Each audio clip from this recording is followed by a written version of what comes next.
Bueno, les estaba hablando del IBC o ingreso base de cotización. Este valor, recordemos, es sobre el cual se calculan los valores direccionados a la seguridad social, es decir, salud y pensión. La parte que le corresponde al patrono y la que le corresponde al trabajador, que es la que estamos tratando en el día de hoy. El IBC, ¿cómo se calcula?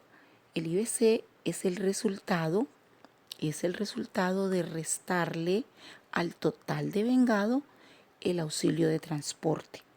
Pues si un empleado no tiene derecho por el valor que se devenga, por el salario que devenga, no tiene derecho al auxilio de transporte, pues su ingreso base de cotización será el salario que debe en ese caso, ¿de acuerdo? Para los trabajadores independientes, el IBC de ellos equivale al 40% del valor del contrato que tengan suscrito. Básicamente pues es como lo más relevante, lo más importante que deben saber sobre el ingreso base de cotización.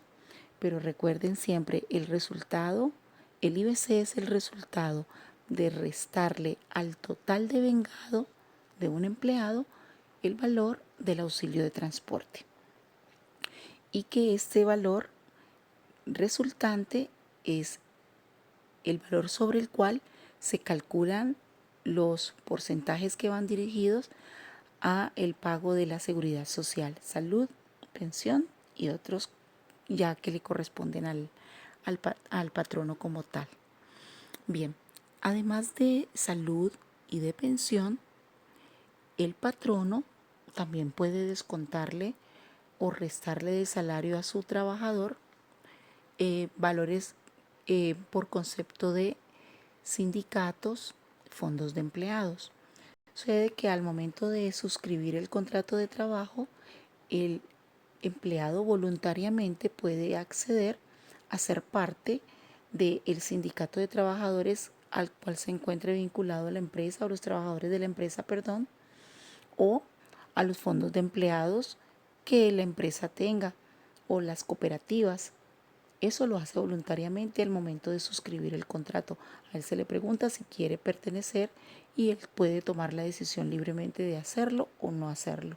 En el caso de que lo haga, pues entonces en el momento de liquidar la nómina, el patrono puede descontarle del salario del trabajador los porcentajes o los valores que de acuerdo con lo que hayan pactado en el contrato corresponden al sindicato de trabajadores y al fondo de empleados como aporte voluntario.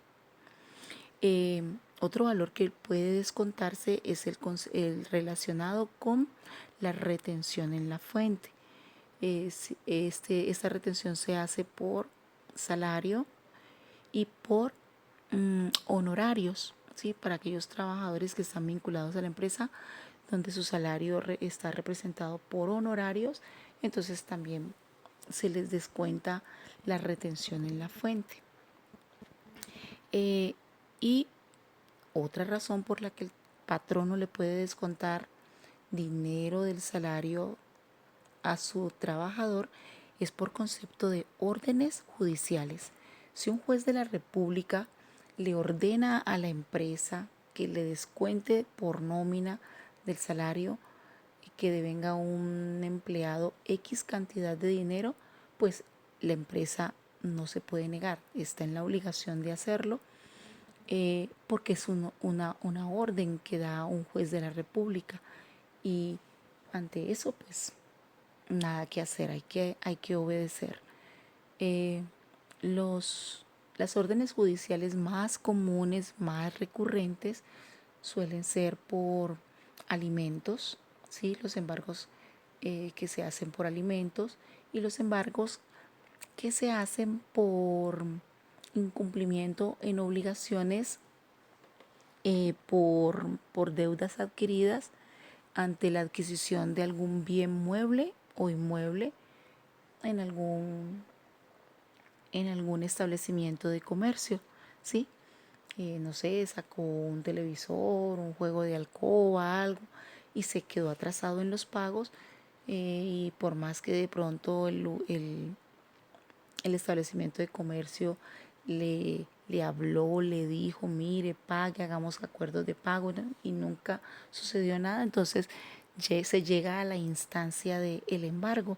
Y cuando eso sucede, pues el empleador está en la obligación de descontar del salario del empleado el valor que corresponda a esa obligación que tiene el trabajador con terceros. Bueno, estos son como los más recurrentes, ¿no? Las deducciones más comunes que el patrono le hace a su trabajador. A la sumatoria de todos esos valores que se escriben en la columna de deducido, se le da el nombre de total deducido. Y cuando hacemos la diferencia entre el total de vengado que ya calculamos la semana pasada, hacemos la diferencia con el total deducido, es decir, restamos esos dos valores, nos da como resultado el neto pagado. ¿Qué es el neto pagado? El neto pagado es la suma real que recibe el trabajador en el momento del pago de la nómina, ¿sí? La verdadera, la suma contante y sonante que se le entrega en sus manos al trabajador el día del pago de la nómina. Recuerden que entonces el neto pagado es la diferencia entre el total de vengado y el total deducido. Bien, mis chicos, ahora que ya tienen esta información, pues refrescadita nuevamente, yo ya recordándoles algo que ya habíamos hablado en clase, entonces vamos a completar la información, vamos a completar la actividad que habíamos iniciado la semana inmediatamente anterior. Entonces, ahora nos vemos en un momentico para decirles qué me deben hacer como actividad para presentar, ¿de acuerdo?